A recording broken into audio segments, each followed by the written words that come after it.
This video continues on with more parent functions that were discussed in Chapter 1. We're going to look at the reciprocal functions and the step functions.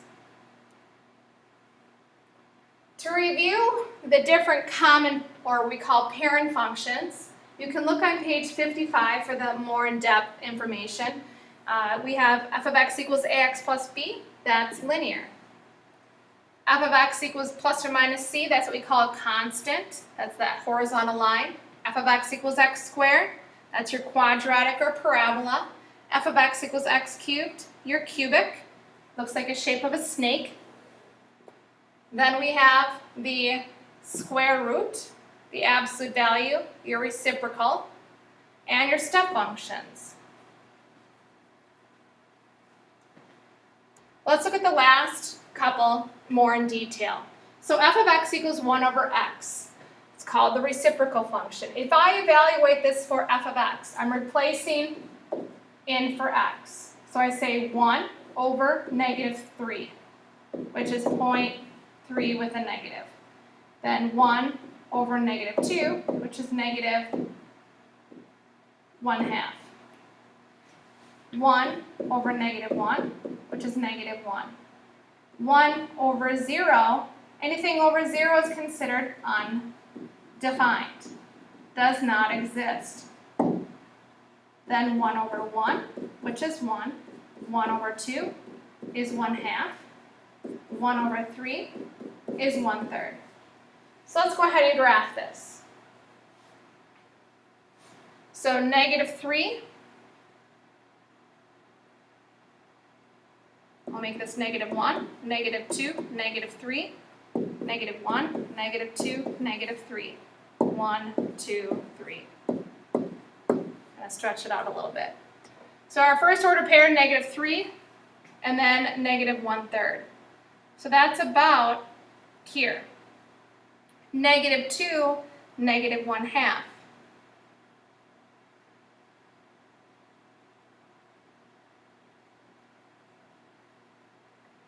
Negative 1, negative 1. Over 0, undefined. So that creates what we call x equals 0, which we call a vertical asymptote. Then over 1, up 1. Over 2, up 1/2. Over 3, up 1/3. Now that's just a few ordered pairs there. What happens is we create a curve that looks like this, and then a curve that looks like that. We do have one more asymptote. It's called the horizontal asymptote at y equals 0.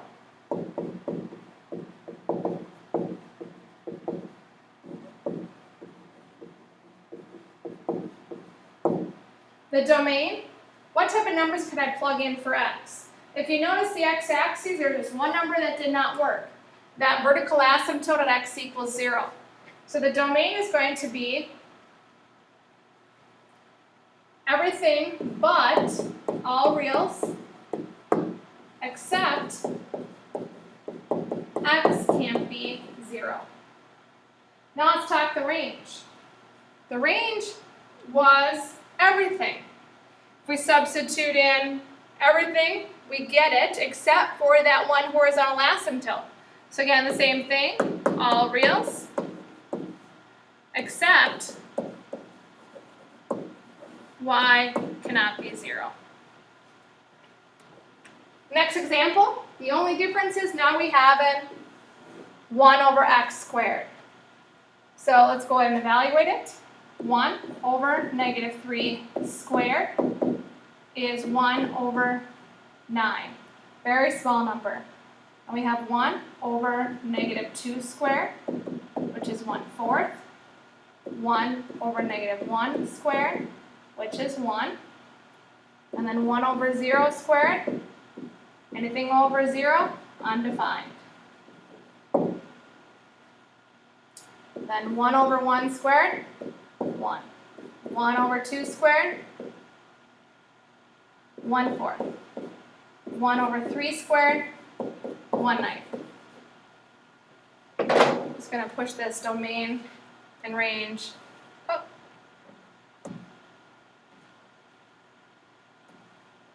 Out of here. All right, let's go ahead and graph those ordered pairs. So -1, -2, -3. -1, -2, -3. +1, 2, 3, +1, 2, 3. Graphing it, left 3, up 1/9. So a very small number. -2, up 1/4. -1, up 1. So we're getting that curve again.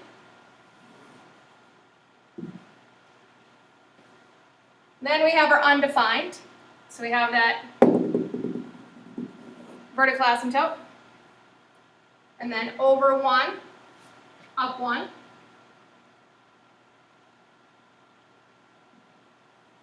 Over 2, up 1/4. Over 3, up 1/9. There is our function in the purple. We have an asymptote that is horizontal in the blue. So we say y = 0 is your horizontal asymptote, HA. X = 0 is your vertical asymptote, VA. We identify the domain. Now notice the domain for my x values is everything above that blue line. So we say its x is greater than 0, or you can write it in interval notation from 0 to positive infinity. Oh, sorry, that should be all real numbers except for 0, because that green asymptote, I mixed up the domain and range. So the domain is all reals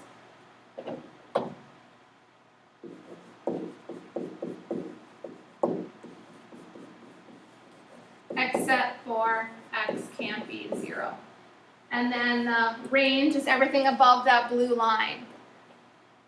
So y greater than 0 or from 0 to positive infinity.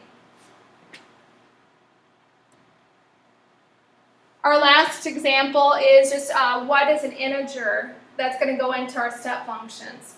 Remember integers. Integers are negatives and positive numbers. It does not have any fractions involved.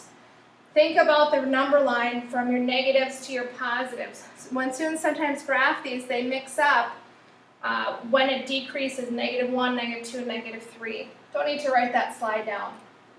Here's our last example of the parent function. It's called the step function. It's also called the greatest integer less than or equal to x. We want to think round down. The notation can be written 3 different ways, which is sometimes confusing. It can be written like this with double brackets. It can be written like this with a single bracket. Or it can be written like this with like a half a bracket. Notice the bars are below. So you're rounding down. If you use your graphing calculator to graph these, make sure you're in a mode that we call dot mode.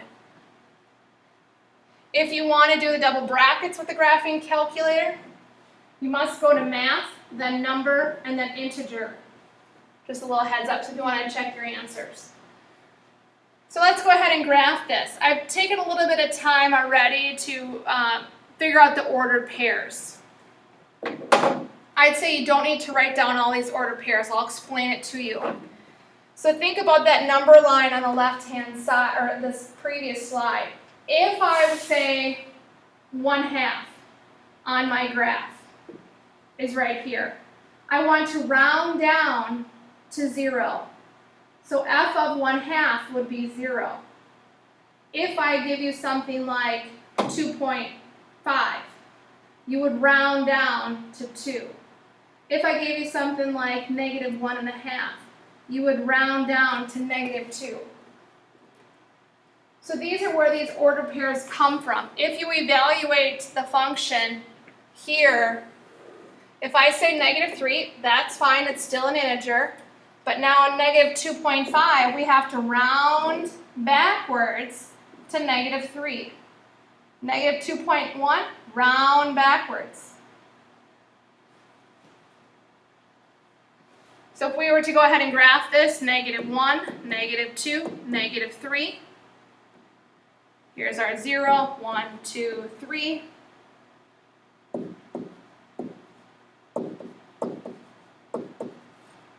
All right. Just going to erase these here. Let's start graphing them.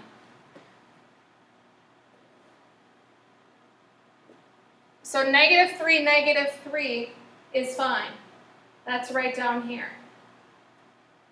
But then if I go -2.5, -2.1, that is still -3. Now if we go to -1.5,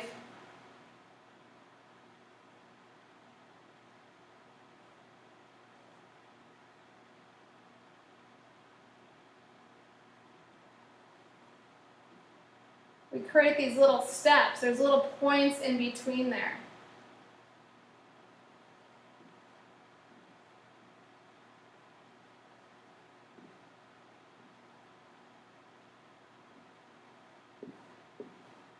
And that's what it looks like. That's what we call it, a step function.